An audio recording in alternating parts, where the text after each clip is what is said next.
When Palestine is attacked, don't expect them to behave like lions. They'll behave like donkeys, because that's what donkeys do. Thank you very much indeed. Salaam alaikum.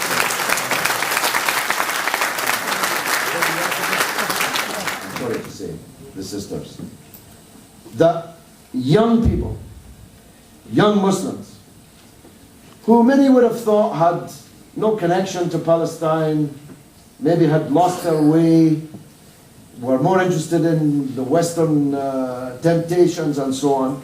It's the young people who came out in their thousands in this campaign. And young women. Young women organized. I just toured the United States, 19 cities. I'm going back again on Sunday for another 10 cities to build this US convoy for the 4th of July.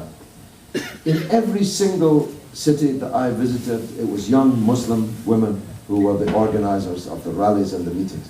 I beg you, don't cut off half of our strength. Don't cut off one of our arms.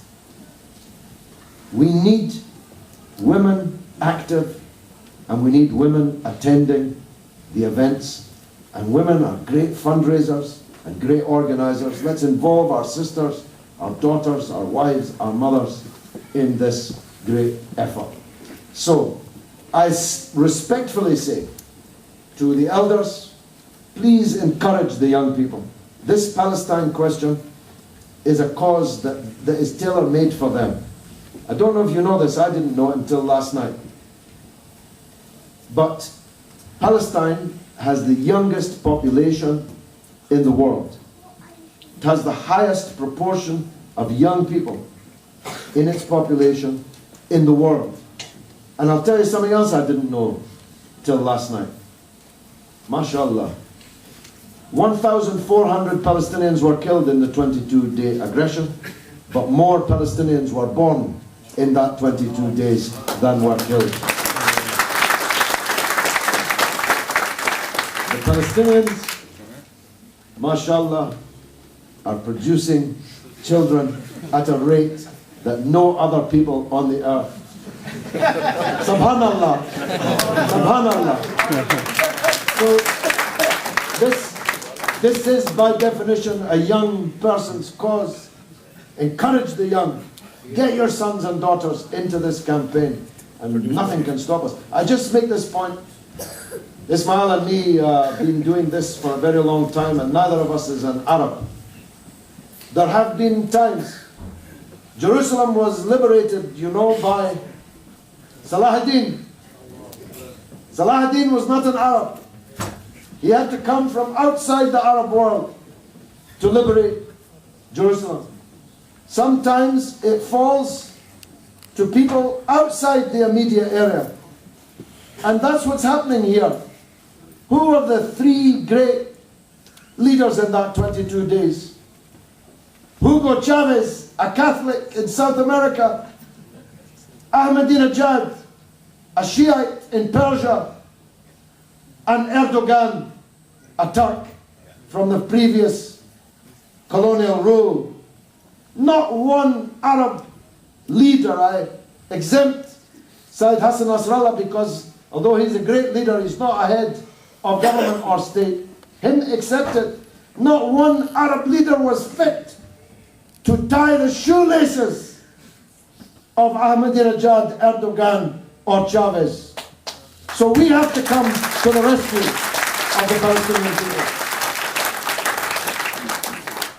Just one more. This is an important question, but it's not easy to answer in public. First of all, to go through the Rafah gate, it should be medical aid. That is to say, to go through the Egyptian gate, it should be medical aid. Because Egypt has made an agreement with Israel and the United States that anything else will go through the Israeli checkpoint. We refuse to go through any Israeli checkpoints. We refuse their right to control what goes into Gaza. This is our principle for us. The Egyptian government asked me, they said to me, have you coordinated with the government of Israel? I told them, I never coordinated with the government of Israel in all my life. I'm certainly not starting now, when I'm leading a convoy of hundreds of people to the relief of Gaza. So, this means that to get through the Egyptian border, it should be medical.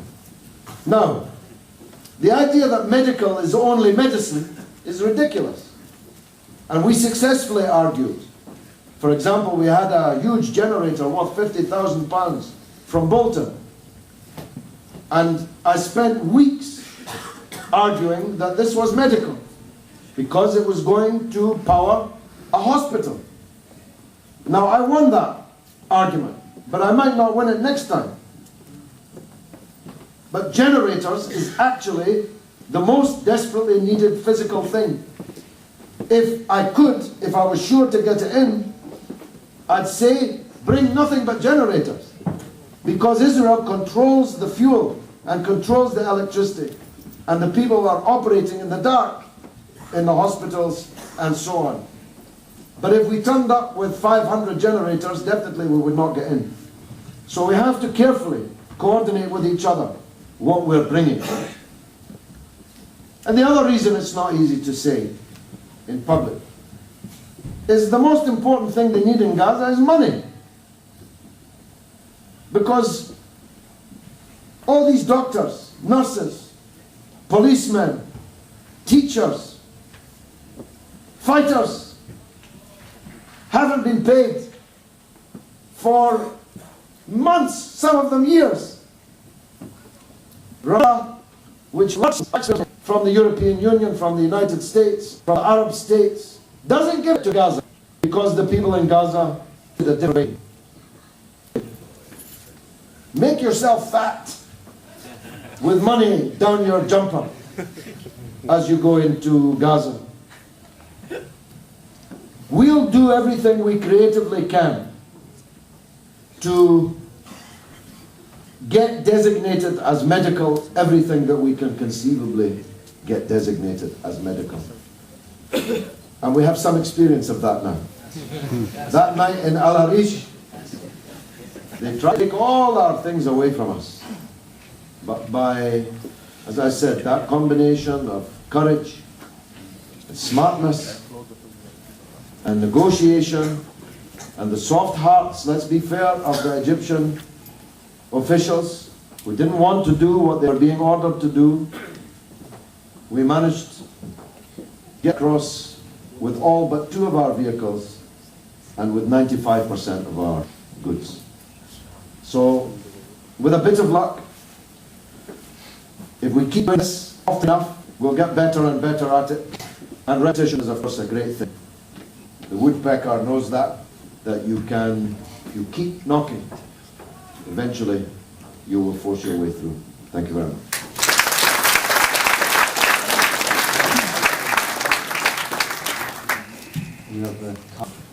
That Palestine equals the West Bank, Gaza and East Jerusalem.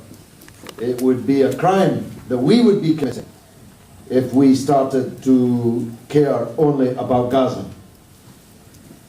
The situation in East Jerusalem is an international crime.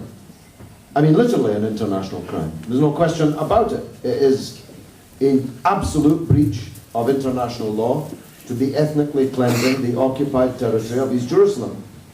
It's a crime under international law to be building settlements and changing the demography of the West Bank.